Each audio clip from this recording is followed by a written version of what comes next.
শিব 7 শিব প্রতিষ্ঠা রয়েছে সেখানে। তাদেরই মধ্যে সবচেয়ে প্রাচীনতম শিব হচ্ছে আমাদের বাবা বুড়ো শিব। তিনি আনুমানিক 1000 বছরের পুরনো এবং এখন যে মন্দিরটি নবরত্ন মন্দিরটি প্রতিষ্ঠিত সেটি 1907 খ্রিস্টাব্দে শ্রী শ্রী তারাপ্রসন্ন চূড়ামণি এই মন্দিরটি প্রতিষ্ঠা করে। 1907। আচ্ছা। এবং বাবার যে কোষ্ঠী পাথরের যে মূর্তিটি সেটি প্রায় আনুমানিক 1000 বছরেরও পুরনো। বাবার মহত্ব সারা নবদ্বীপবাসী জানেন যারা মানে নবদ্বীপে থাকেন। তাছাড়াও আমি এখানে বলতে এসেছি আমাদের শিবরাত্রি থেকে শিব চতুর্দশী থেকে শিবরাত্রির পুজো শুরু হয়, সেটা চৈত্র সংক্রান্তি অবধি চলে। সেটা আপনার চৈত্র সংক্রান্তিতে বাবার গাজন, এবং তার থেকেও বড় যেটা আমাদের নবদ্বীপ শহরে হয় সেটা হয়তো অন্য কোথাও হয় না, আমাদের মা দুর্গার সাথে শিব আমাদের বাবা বিয়ে হয়।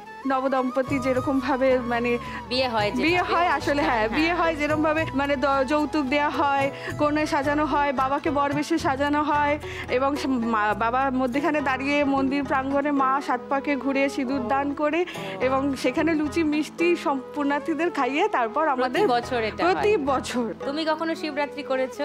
আমি ছোট থেকে শিবরাত্রি করে থাকি প্রত্যেক বছর।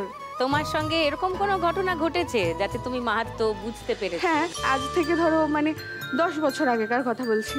তখন মন্দিরে যেতাম, বাবার পুজোও করতাম, কিন্তু তখন তো বয়সটা একটু অল্প ছিল, অত মানে পুজো করতেই হয়, এত ভক্তি করতে হবে, পুজো করতে হবে তা নয়।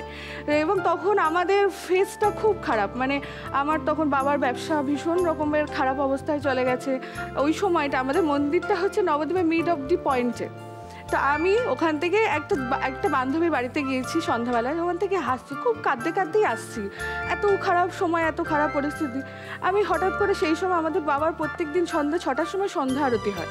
তো আমি হঠাৎ করে ওখানে দাঁড়ালাম, কেন জানি না, কোনোদিন এরকম দাঁড়াই না, এমনি দাঁড়ালাম। আমি অঝরে ওখানে দাঁড়িয়ে কাঁদলাম, বাবার পুরো আরতিটা দেখে আমি অঝরে কাঁদলাম। তারপর থেকে মানে মন্দিরটার প্রতি আমার যেন একটা আত্মার টান। আমি সকালবেলায় ঘুম থেকে উঠে আমার মা জানে আমি চা খাবো, খেয়ে আমাকে মন্দির যেতে হবে। আগে আমাকে বাবার পুজো করতে হবে, আমার যত শত কাজ থাক আমি আগে মন্দির যাব, বাবার মাথায় জল ঢালবো, তারপর আমি সেখান থেকে যে কোনো কাজে। আমার বাড়ি থেকে কত দূর? আমার বাড়ি থেকে 5 মিনিট। আচ্ছা, তারপর কি পরিস্থিতির কিছু বদল হলো? হ্যাঁ, পরিস্থিতির বদল হয়েছে। মা এখন নিজের ব্যবসা প্রতিষ্ঠা করেছে, মায়ের সাথে সাথে আমিও নিজে কিছু কিছু টুকটাক মানে মায়ের হেল্প করি।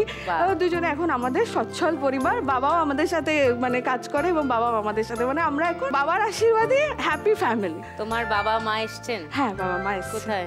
ও নমস্কার। নমস্কার। আর মাঝখানে আমার ছেলে। তাই তো মনে হচ্ছে। ওর নাম কি? ঋষিক আচার্য।